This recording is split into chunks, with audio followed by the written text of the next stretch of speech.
નમસ્કાર. જમીનના કાગળિયાની વાત આવે ને એટલે ઘણીવાર માથું ભારે થઈ જાય છે, સાચું ને? કેટલા બધા અટપટા શબ્દો, કાયદાની કલમો અને આ બધાની વચ્ચે એક શબ્દ વારંવાર સાંભળવા મળે છે, 135D નોટિસ. તો આખરે આ છે શું અને એ શા માટે આટલી બધી અગત્યની છે? ચાલો આજે આખી ગૂંચવણને એકદમ સરળ ભાષામાં સમજીએ.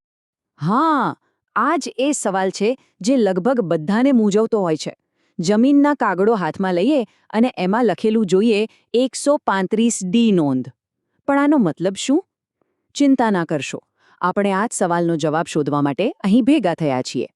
તો ચાલો શરૂઆત કરીએ એકદમ બેઝિક વાતથી. આ 135D નોટિસ એટલે શું? એનો કાયદાકીય અર્થ શું થાય?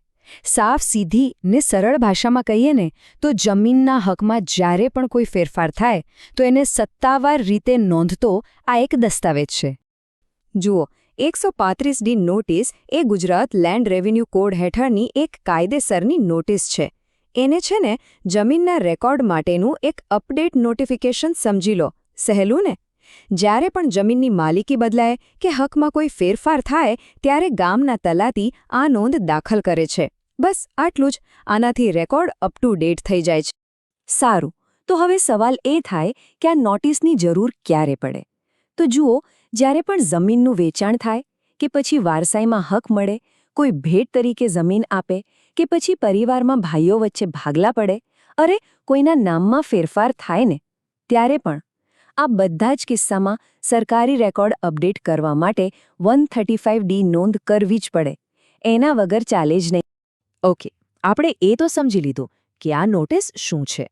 પણ સવાલ એ છે કે આટલી બધી માથાકૂટ શા માટે? આ એક નાનકડો કાગળ આટલો બધો જરૂરી કેમ છે?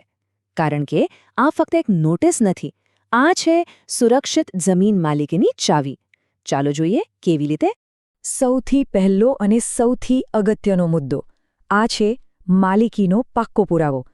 એક વાત સમજી લો, જો કોઈના નામે 135D નોંધ ન હોય તો કાયદાની દૃષ્ટિએ એ જમીન પર પોતાનો હક સાબિત કરવો લગભગ અશક્ય છે.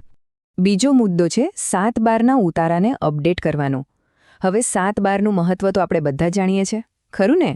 તો આ જે 7/12નું મહત્વનો દસ્તાવેજ છે ને, એમાં નામ ચડાવવા માટે પહેલું અને ફરજિયાત સ્ટેપ જ 135D નોંધ છે. આના વગર સરકારી રેકોર્ડમાં નામ અપડેટ થાય જ નહીં, સવાલ જ નથી.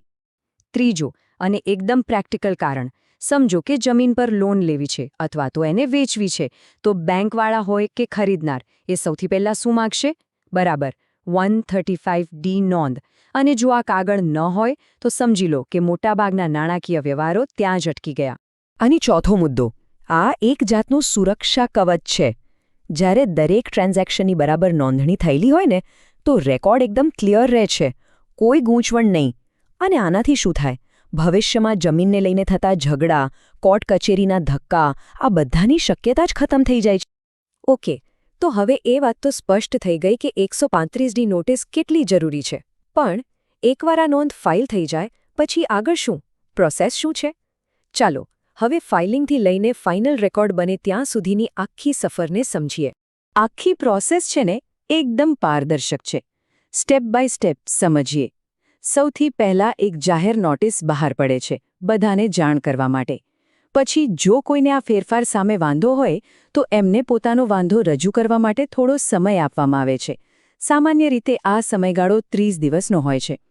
હવે જો આ 30 દિવસમાં કોઈનો વાંધો ન આવે તો પછી નોટિસ પાકી થઈ જાય છે, એને ફાઇનલ કરી દેવામાં આવે છે અને બસ છેલ્લું સ્ટેપ, જે તે વ્યક્તિનું નામ ઓફિશિયલ રેકોર્ડમાં ચડી જાય છે. કામ પૂરું. તો આ બધી પ્રોસેસ પૂરી થઈ, વાંધાવચકાનો સમય પણ ગયો. હવે શું?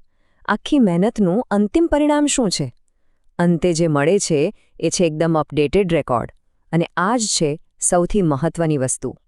અને આ રહ્યું આખી વાતનું ક્લાઇમેક્સ.